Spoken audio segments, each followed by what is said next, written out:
Bonjour Théo Grosjean. Bonjour. Vous vivez à Angoulême et vous publiez Le Petit Gendarme ou l'enfance de Riquet aux éditions Les Livres du Futur. Riquet, c'est un petit garçon qui vit en caserne avec ses parents. Son papa est gendarme.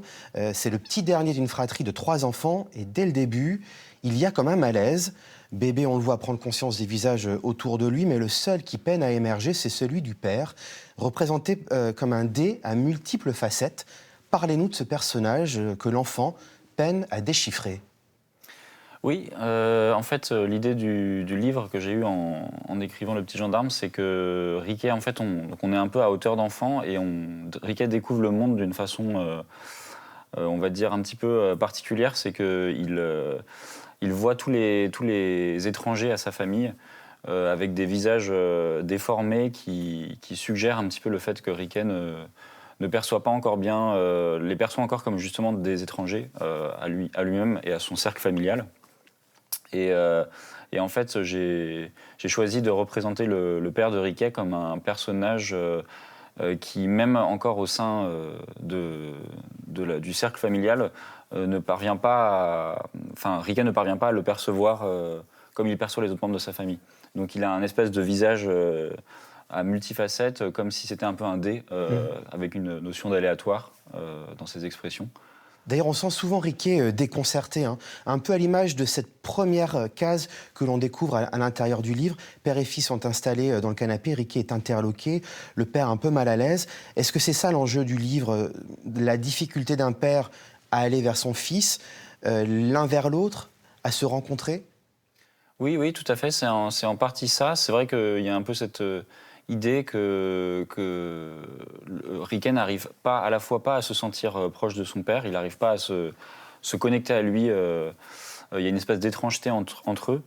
Et en même temps, il est complètement fasciné par son père, il a très envie de suivre ses pas, de lui ressembler, il est très attentif à la moindre de ses expressions, il est marqué par tout ce qu'il lui dit.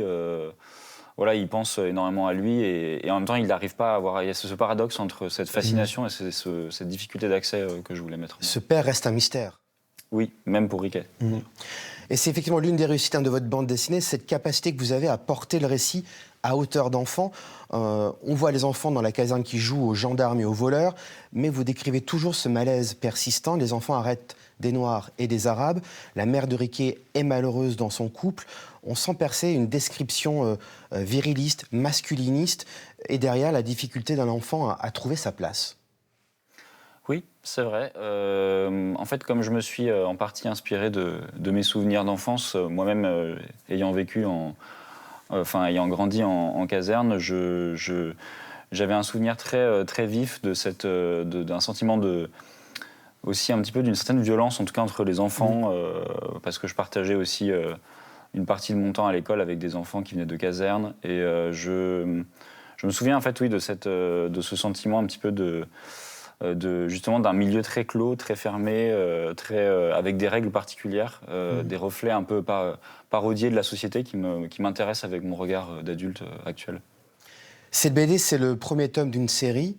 Que pouvez-vous nous dire de l'endroit où vous avez envie de mener votre jeune héros ? Alors c'est un petit peu difficile à dire parce que j'aimerais ne pas divulgacher la suite du récit, mais en fait la suite du récit va se diviser en 3 grands âges, les trois grands âges de Riquet. Donc là, on est au moment de l'enfance. Pour le tome suivant, on sera au moment de l'adolescence. Et le 3e tome, la vie de jeune adulte de Riquet. Et ces 3 évolutions suivront ce personnage, mais aussi son rapport à sa famille et notamment à son père.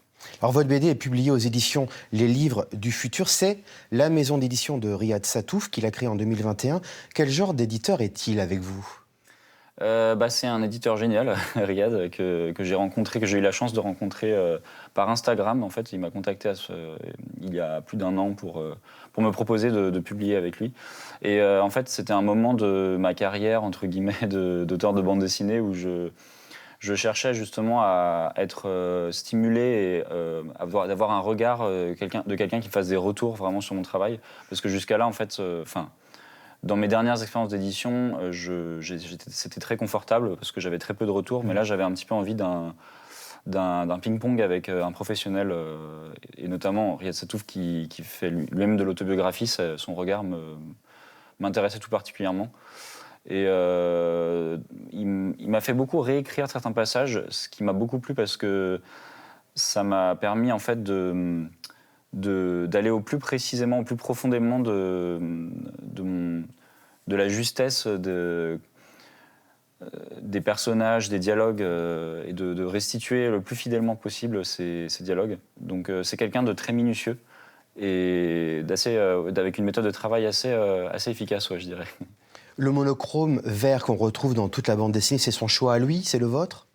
Non, en fait, j'avais déjà prépublié j'avais fait quelques tests que j'avais un petit peu publiés où c'était déjà ces couleurs-là. En fait, je travaille moi aussi depuis quelques années avec des monochromes.